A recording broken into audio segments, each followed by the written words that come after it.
that's where we're at. So, thank you everyone for tuning in. Apparently there is E3 was announced super duper early, like a year early, like 9 months precisely early. They usually give their announcements in July, but apparently they are going to go ahead and have one next year. But this brings up some contention between people who were expecting Summer Games Fest to take over everything. So Daniel, just starting off with this, how do you feel about this? Because it's like, if next year we are to go to a live event, if we are blessed in such ways, previously we've gone to E3 a couple of times, but what about this Games Fest? If they end up having their own thing, how do you think that's going to contend with what's going on? I don't know, man. I don't know. From what I heard was that there was like a different company taking over, like running the actual E3 event, and one that's a lot more. They have like a very good track record for the events that they've run in the past, so that kind of excites me, because then I don't know, I assume that means the event will be good, but pardon me, sorry, I suppose E3 is only as good as the games that they've got. Do you know what I mean? So it could still stink if none of the main companies bring their A game. But I mean, Summer Game Fest is a lot more, I don't know, drawn out feeling, I guess, which kind of is not for me, I guess. You know, I like things a little more concise personally, so yeah. I mean, I think if I had to choose, I'd have to see what the changes look like to E3 this year, or next year, I should say, how that will look before I could definitively say like what's better than the other. But like currently, like those trips that we took to E3 were like incredible trips, even if they weren't like the best E3s ever. The trips themselves were really great. So I think either way would be super fun. Because it's all about hanging out with your friends. Yeah. So from an article from The Verge, says E3 is partnering with PAX organizers for 2023 return in LA. And I don't know if this is because of the ECA? The ESA? ECA? ESA? Yeah. ESA, Entertainment Software Association. Was the ones that was in charge of E3 for like the past 20-something years. And I guess they are partnering with The Verge, who says, more weeks after the ESA announced that, no, seriously, this time E3 will make an in-person return in 2023, it's ready to share some more details. Its press release, the ESA announced that it's partnering with ReedPop. Never heard of them. The production company known for running the Penny Arcade Expo and New York Comic-Con, both of which, for those who are interested, Nintendo has been a part of. To facilitate the industry event, quote, we are thrilled to bring back E3 as an in-person event with ReedPop, a global leader in producing pop culture events, said ESA CEO Stanley Pierre-Louis.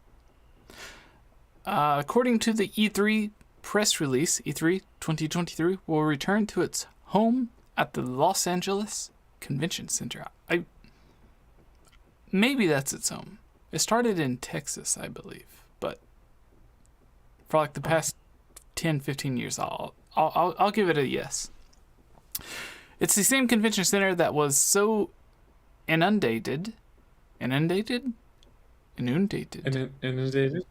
with attendees at last week's Anime Expo, because Anime Expo usually happens like 2 or 3 weeks after E3, for those who don't know, at the same place. So they have very little time to clear out all the video game junk and bring in all the anime junk. It's produced some truly horrifying pictures that don't look appealing, even if there wasn't a pandemic still raging, and required the Los Angeles Fire Marshal to prevent even more attendees from returning to the building. So, even at this point, if they're preventing a number of employees or attendees from returning to the LA Convention Center. You would imagine a few months ago the limit would have been even higher. Right. And maybe that's why E3 just canceled on them.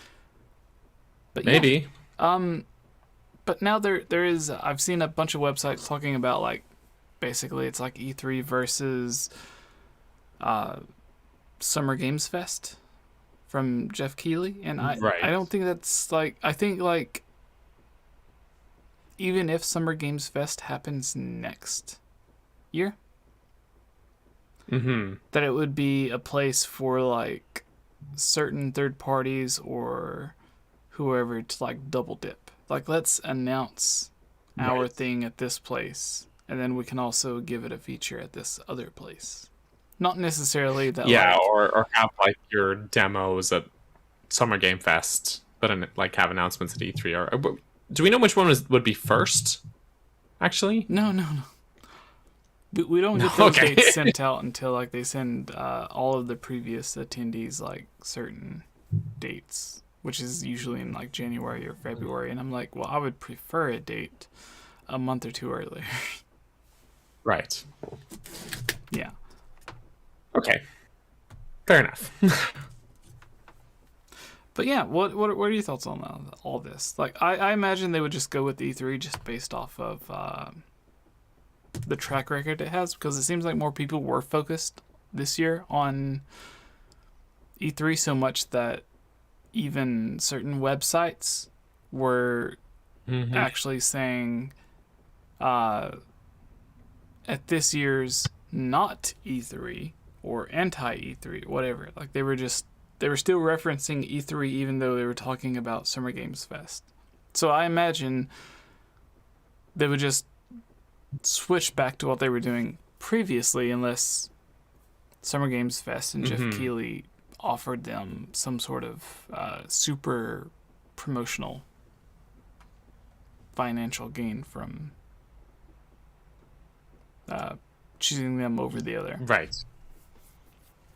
Yeah, I don't see them, like, being mutually exclusive. I think because, like, Summer Game Fest, it's not like this year where E3 didn't happen. That it's not like this year was the first year Summer Game Fest happened, right? They've coexisted before, so there is that. I think they will probably just coexist, and like you said, companies will just double dip, so to speak, in order to sort of max out the exposure that their games get. You know what I mean? So, yes. Yeah, that's exciting. That's exciting. All right. Apparently a lot of people were predicting that Nintendo would release or announce a Nintendo Switch Pro or Nintendo Switch 2 or whatever it may be sometime soon, because of there were some interviews that the president had that was hinting towards some sort of soon announcement. And then a couple of days later, a lot of people spotted an unlisted video from Nintendo on their Switch playlist, which ended up this morning being a Nintendo Switch OLED for the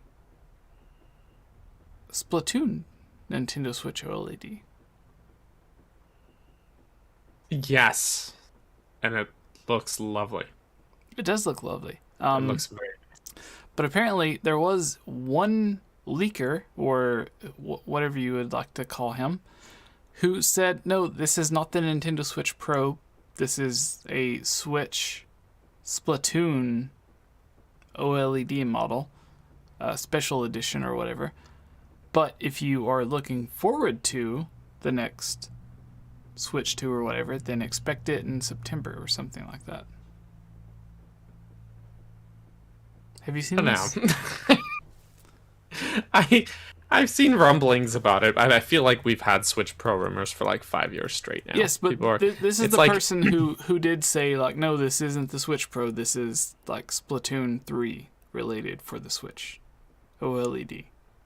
Mm-hmm. Where everyone else yesterday was like, no, it's the Switch Pro, blah, blah, blah. And then he's like, no, trust me, it's this. And it turned out to be that. But now he's saying, because he was correct on this, he's saying that the next thing is in September or whatever. Right. Yeah, I just I don't know. I'm becoming more and more skeptical as the years go on with this. You know what I mean? Well, I mean, the more skeptical you get, you get as the years go on, the closer it is to actually releasing. So it's like, right. Yeah, makes sense. Yeah, I just like a lot of people were also saying like, oh well, they unlisted this video, which they did right before they announced the OLED. They enlisted like the Switch Lite trailer. They're going to announce like Switch Pro now, and then it was just like a Splatoon 3 special edition console, which is awesome. It looks great, but I was like, dang, it's a good thing. Because when I first saw people like all the rumors and stuff going around, I was like, you know, I am just gonna hold off. I'm not gonna talk about this or make any content about it or anything because I just feel like it's probably just gonna end up being nothing. And then it was. It's or not be nothing, but it Game wasn't. Boy Advance upgrade. People want it. Right. So I don't know. Yeah, I'm just like very skeptical about anything. Whenever anyone says Switch Pro, I like it's almost like I almost out of spite want them to be wrong. Yeah. Yeah. What do you think though, Jesse? Tell me your thoughts. Like I think it's very specific that this person said it's a Splatoon 3 OLED model. I think that is very a very specific thing to guess correctly. Sure, that's true. So maybe they do know something, but again, maybe it's like that was just maybe a good guess and they really don't know anything. They were just building off of the fact that they guessed correctly, which is what a lot of people do. Right. Yeah. But what I really want to know, Daniel, is what did you enjoy the most about this past weeks or the past couple of weeks with the Nintendo Mini Direct or Nintendo Direct Mini? Was there anything that you enjoyed that was being showed off? You know what? I think it was actually a very good Direct overall, if I'm being honest. It was like Mario plus Rabbids looks really good. I really loved the first game. There was that game Blanc, which I thought looked also really cool. I'm turning my camera off for a second, but I can still hear you. So continue. Oh, sure. But it's got this very cool visual style. Looks like a very cozy game. That's probably one of those games that's gonna gut punch you right in the feelings. but I kind of love that about it. No, it looks really, really great, and lots of it was just like a lot of people were bummed about it not being like a mainline Direct, as it were, about it being a partner showcase. But like honestly, they had pretty good announcements. Overall, I think it was a good show. It was a good Direct. Not the best Direct ever, not the king of Directs, but it was good. I think it was good. So yeah, it's all good. It was all good. I enjoyed it. Yes. I didn't stream it or anything because I was like, well, you know, there's not much point. but yeah. I'm very much looking forward to Mario Rabbids though, the sequel, because the first game, like I said, was really good, and I think it's a little underappreciated. I think it's well worth a try, and I think there's a free demo out of it right now, so there is that. If anyone decides they want to try the first game out here, because for some reason, yes, XCOM style tactical turn-based combat works very well for Mario and Rabbids somehow. Like, that game's way better than it has any right to be. They've either like, yeah, you know, the Rabbids from that Rayman spin-off game, we're gonna partner them up with Mario, give everyone guns, and then make it a turn-based tactical RPG, XCOM style. Yeah. And like, that doesn't sound like a recipe for good. You'd be like, what the heck? Then no one wants that. But the game's good. It's like really good. So yeah, that's definitely what I'm most looking forward to. You do tell me about your thoughts about that, Jesse. You tell me yours. Yeah, I thought the overall direct was pretty good. I think it's very peculiar that Nintendo did not announce anything for themselves during that direct. They were just like, well, we'll just let all these third parties have their thing. Right. So I think maybe it's because they are holding off on something down the line. Like, maybe they want, like, holding off on all these games and stuff for something later on this year. Is what I'm thinking, but who knows? Nintendo is Nintendo, maybe. So they'll do whatever Nintendo wants to do. So, yeah. That's true. That's true. Sadly, I mean, they had their have too much to add. Direct. Yeah. There was the Xenoblade Direct, so I guess that was their big thing. But I guess they've been like, Nintendo lately has had like as their strategy just been marketing games like very much in the short term. They don't market things for like years upon years. They're like, okay, like a few months out from the game, we'll go heavy into marketing that game, that kind of thing. And that, I feel like maybe why they're like that they didn't have like a main direct, because they were like, okay, well, we had no E3, so we're not like obligated, as it were, to come out with the big guns. So we'll just do Xenoblade because that game's coming soon. Have a big thing focusing on that, try and push that game as much as possible. And then it's possible that they had all this other stuff that they were going to show in like an E3 Direct from like third parties, and they may have like locked in a contract with them or something. And they're like, okay, well, we'll just get these out of the way in a partner showcase then and save all our good stuff for later. Like that might have been it. And fine with that, honestly, because like, even if they're not showing you these games in a direct right now, we're still going to get the same games at the same time that we would otherwise. But Nintendo is just more focused on, here's what's coming sooner than later. And I'm personally fine with that. I know some people, I'm not going to name names, but there have been other people who make videos sometimes. You don't have to be modest. No, it's me. I'm not talking about Jesse. I'm not talking about Jesse, but there have been people who, you know, are really bummed about this stuff, and I've seen videos of just like complaining, basically. We didn't get a direct. It's the end of the world. No Zelda news. It's the end of the world. Everything sucks. What is Nintendo doing? I hate them so much. I'm personally offended. And I'm just like, really? Really? Maybe it's because I'm getting older.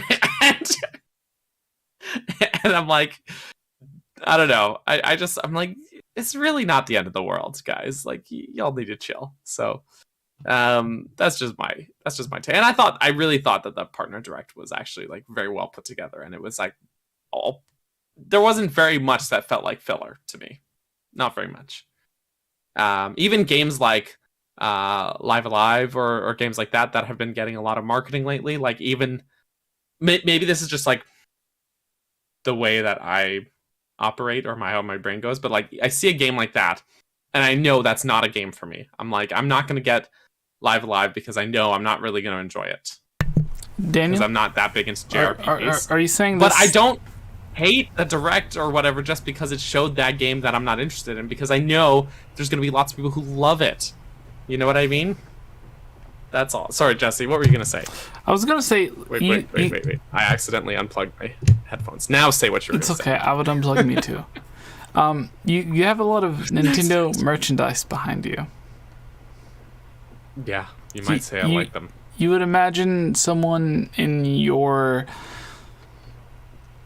position would enjoy new Nintendo announcements directly from Nintendo.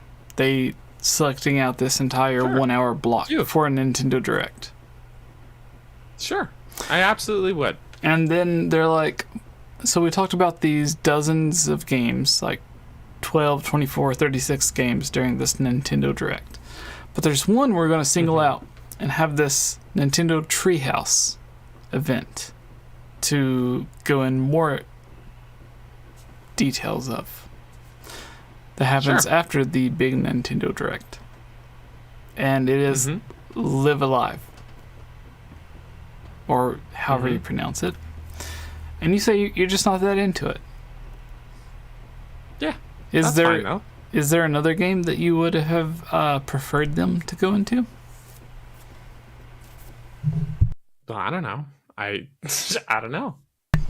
What about this big Triforce percentage? What if they just called up Tony and was like, "Hey, get your people, we'll get my people, and we'll do a thing on this." Would you like to explain what this big Triforce percentage thing is? That I swear to God, everyone is talking about this. Like, I had multiple messages today alone. Like, not the day it came out. I had a few messages then. I had a lot more today after I was like, "Hey, we're going to be having the Hylian Gamescast. What do you want us to talk about?" And they were like, "Well, this is a Zelda thing. Talk about this Zelda thing." And I'm like, "All right, sure, but like, I'd rather wait till we have Tony on because he's the one that made the video about it." But that's the thing is I don't know if I could fully properly explain it. Okay, so let's just say I have not watched it. I don't know what Zelda Beta is. I don't know what Zelda 64 is. Explain to me, Daniel. The best I can do is it's like there's like a task bot that inserts beta elements and ROM hacky stuff into your game while you're speedrunning it, and that's leads to all kind of bonker stuff, but also really cool, really funny stuff, like actually beating the Running Man. I would just say go watch Tony's video, Running honestly. Man. I don't think I could explain it. I don't think I could adequately explain the Running Man. I really don't. Not the Muffin Man. The Running Man. No. The Running Man.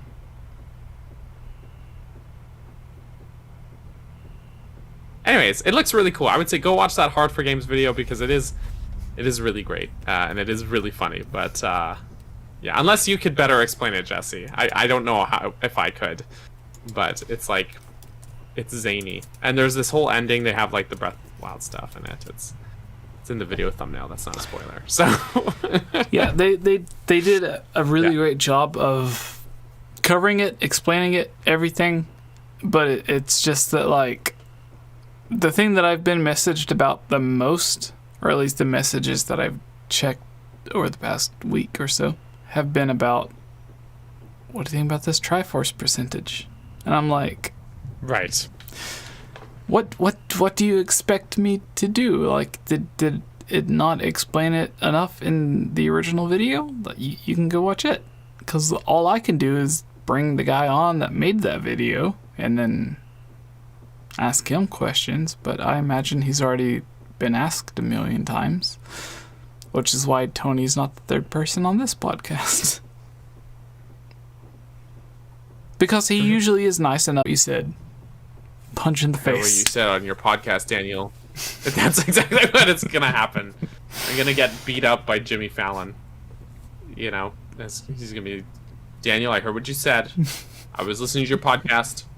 I was a big fan. I'm not very good at games. I was a big fan until July 7th, 2022.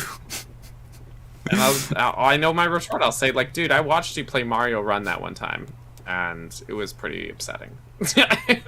We're like, there was one Miyamoto was like, yeah, you can play it while eating a cheeseburger. It's like, why would they really wanted to advertise that. Why would you want to play Mario Run while eating a cheeseburger? You know why. Not really. I think they were trying to appeal to Typical Americans. like commuters. They're like, we weren't You know what I we weren't thinking of Canada. We just had America in mind. Forgive us.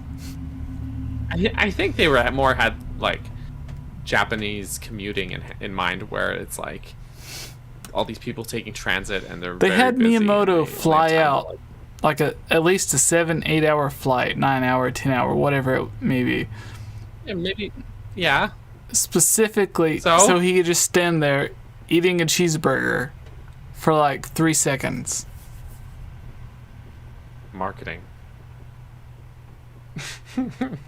It's That's horrible. marketing. They're like, yeah, we'll pay like a $2,000 plane ticket for you to fly out, $2,000 back, $1,000 5, 6, 7-star luxury hotel room, just so you can come on stream and no, not stream, the live broadcast they had, where you can just like, we can have a 3-second clip of you holding a giant cheeseburger, eating it, while. Yeah, I was No, waiting. I know, You just I know. stopped No. I heard like a. I was just a not interrupting. dun, dun, dun. And I thought it was. no, I thought it was my phone disconnecting. So Daniel, Oh no. if you could take any of the Mario spin-off games, like Paper Mario, Baby Mario, whatever. Okay. Yarn Yoshi, and make a Zelda spin-off in that art style, what would you do? Would you do like a baby Link, or like a Deku Baba rides him on his back the whole time, or a Yarn Zelda, or whatever is going on? What route would you take with that?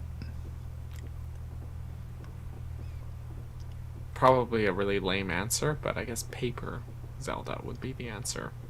I like the yarn and the crafted aesthetic for Yoshi, but I don't know about for Zelda. But Zelda's gone pretty cartoony before, so I think Paper Zelda would probably work for me. So more of an. What about you, Jessie? More of a standard RPG style then? I guess. Well, you just said art style. Yeah, You know? yeah. I would say Yeah, go sure. with more of a.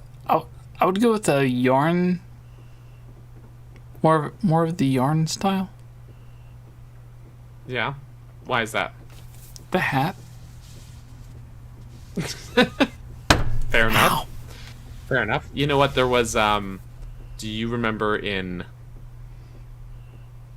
on the Wii U, there was Nintendo Land? They had that Yes. Battle Quest. It was like that Zelda game in there. And that had knitted Link hats on your Mii. Yes. That was actually very fun. Not because of the hats, just the game was fun, but just putting that out there. That was very fun. No, that was really good. I was hoping they would continue that and give it like online functionality, but they did not. Yeah, they didn't for some reason. I don't know why.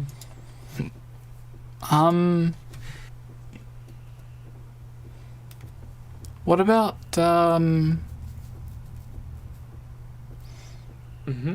They had like 2 different versions of playing that version of the game, where one would control the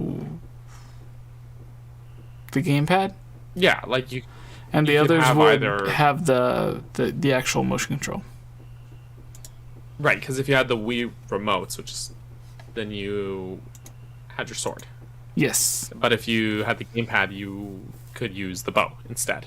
Yes. And I actually liked using the bow, even though I have the gamepad right here.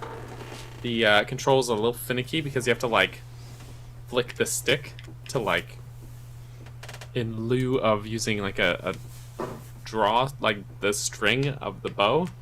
I guess that's what they were trying to like simulate by having you like hold a stick back and release. I didn't care for that. I'm okay with just using buttons personally, but that's just me. Yeah. But it was fun. I did enjoy it. All right. I am sadly unable to at the moment, but if you would like to take a look at some of the questions we may have in the Zelda mailbag, you can go ahead and do that, and I'll take a look through the live chat. So remember, everyone, we're going to be answering a couple of questions until we end this. So if you have any questions you would like to ask us, go ahead and do so. And we hope you are having a wonderful day. Unless your name is Daniel. Yes. Hey!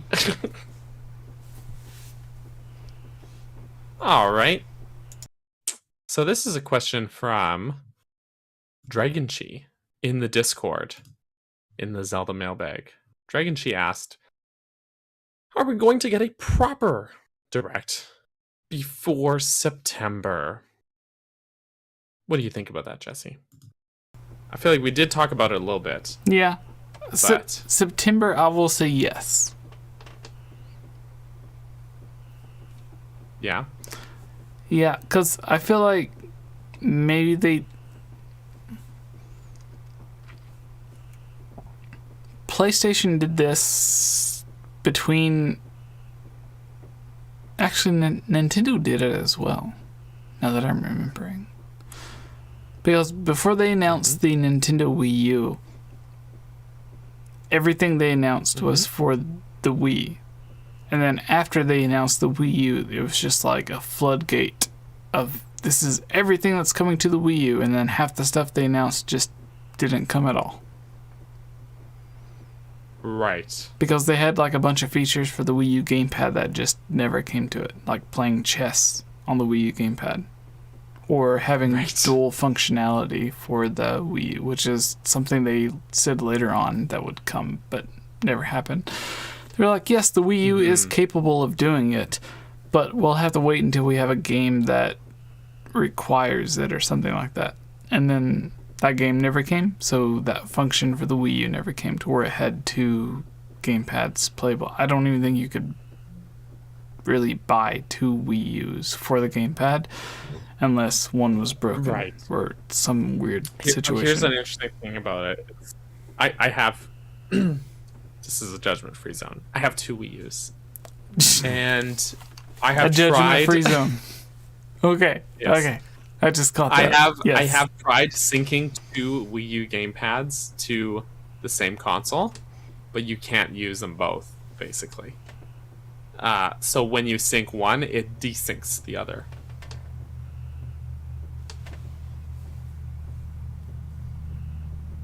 So you can only have one Wii U gamepad synced to one console at a time. Nintendo, not even Nintendo.